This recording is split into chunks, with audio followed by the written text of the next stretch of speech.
बिहार में डोमिसाइल नीति नहीं लागू हुआ है।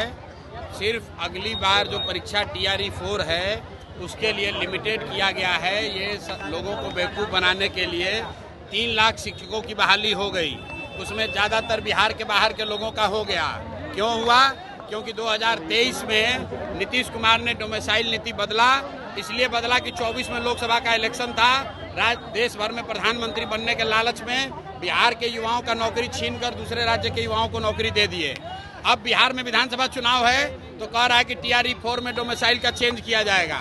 ये भी नहीं बताया गया है कि कितना % बिहार के लोग रहेंगे। अगर TRE 4 में डोमिसाइल लागू हो रहा है तो 100% सिर्फ और सिर्फ बिहार के लड़कों को ही नौकरी मिलना चाहिए। और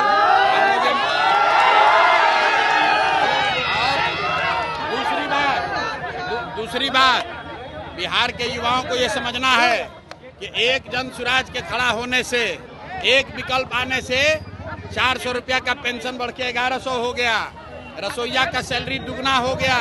डोमिसाइल पर सरकार ने नीति बदल दिया। आप अंदाजा लगाइए जिस दिन जन स्वराज का सरकार बनेगा उस दिन बिहार के युवाओं का भविष्य कितना बेहतर होगा।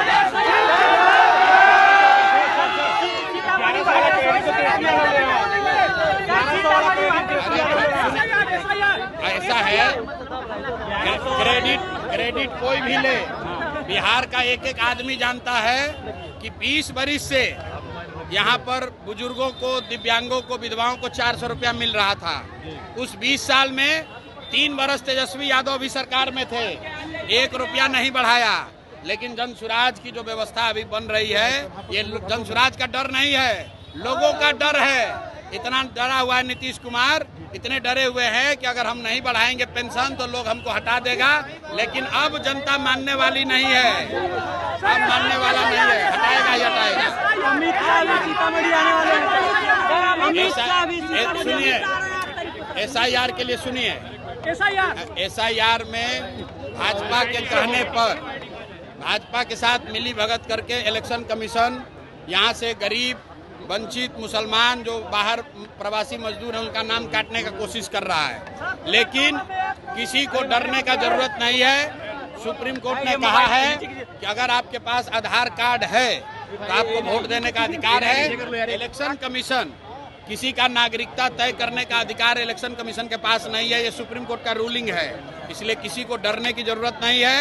सब भाई मिलकर वोट सबको देना है। और दूसरी बात, अगर 10-20 को नाम कट भी जाएगा तो भी मैं भाजपा को ये बताना चाह रहा हूँ कि जितने लोगों का नाम रह जाएगा वही तुमको हराने के लिए काफी है।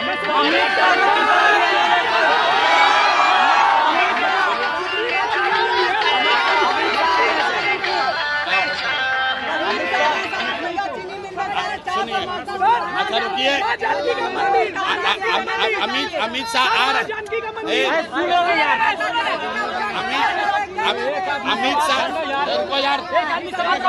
अमित शाह आ रहे हैं तो अरे सुनो, अमित शाह, मोदी और राहुल गांधी, आप सबको ये पूछना है कि चुनाव के अलावा अगर अमित शाह, राहुल गांधी और मोदी एक रात भी बिहार में बिताए हों चुनाव के बाहर तो हमको बता दीजिए। ये लोग दिल्ली में बैठकर बिहारियों को गाली देते हैं।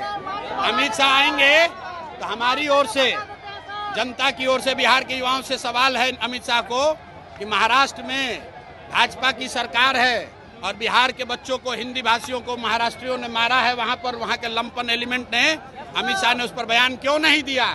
और अगर बिहार के बच्चे महाराष्ट्र में मारे गए उस समय आप मुंह नहीं खोल रहे थे और यहाँ वोट लेने के लिए आकर सीतामढ़ी में भाषण दीजिएगा तो कोई मानने वाला नहीं है। ठीक है सर।